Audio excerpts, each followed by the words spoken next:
নমস্কার বন্ধুরা বা স্টুডেন্ট সবাই কেমন আছো? Welcome to my channel education বুকের কোচিং সেন্টার।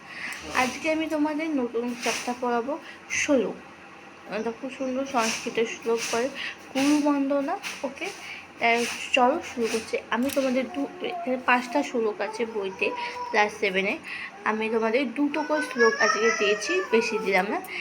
শ্লোকগুলো মুখস্থ করবে। আমি কিন্তু দেবনাগরী অক্ষরে উচ্চারণ এবং মানে 3টেই লিখে দিয়েছি, কিন্তু খুব ভালো করে এরকম অখণ্ড অখণ্ড অখণ্ড অখণ্ড মাণ্ড লাকা লাকা অখণ্ড অখণ্ডরকা, হ্যাঁ অখণ্ডরকা, হ্যাঁ। তারপর এটা হচ্ছে বর্মাণ্ড যেন চরাচরম চরাচরম, ঠিক আছে। তারপরে কি আছে?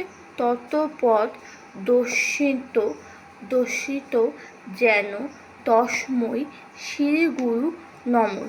মানে কি বলতে গেছে? মানেটা হচ্ছে সমস্ত ব্রহ্মাণ্ড চরাচরকে যার দ্বারায় আচ্ছাদিত সেই পরম পদ ঈশ্বরের দর্শন যার মাধ্যমে সম্ভব, সেই গুরুকে প্রণাম করছি, ঠিক আছে।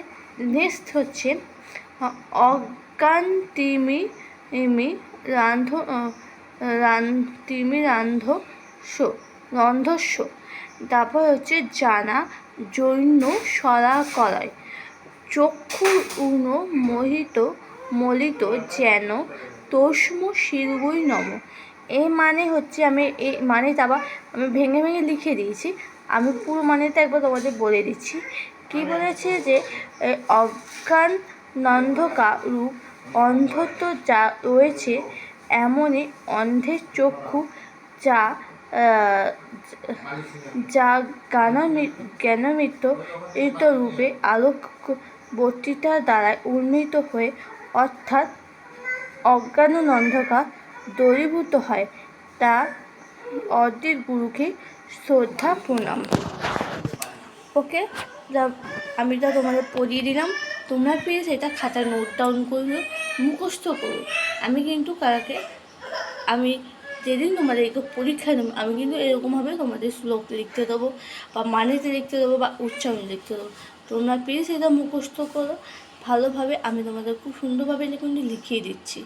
ওকে, আর যদি কোনো অসুবিধা হয় উচ্চারণে বা লেখায়, আমাকে প্লিজ বলো, আমি কমেন্ট বক্স করে তোমাদের বলে দেবো। ওকে, বা তোমাদের আরেকটা ভিডিও আমি তোমাদের পাঠিয়ে দেবো।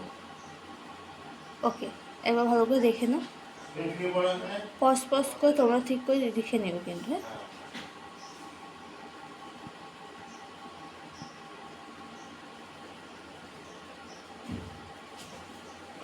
আজকের মতো এখানে ভিডিও এন্ড করছি। আবার নেক্সট ভিডিওতে দেখা হচ্ছে, নেক্সট শ্লোক নিয়ে চলে আসবো। আজকের মতো এখানে এন্ড।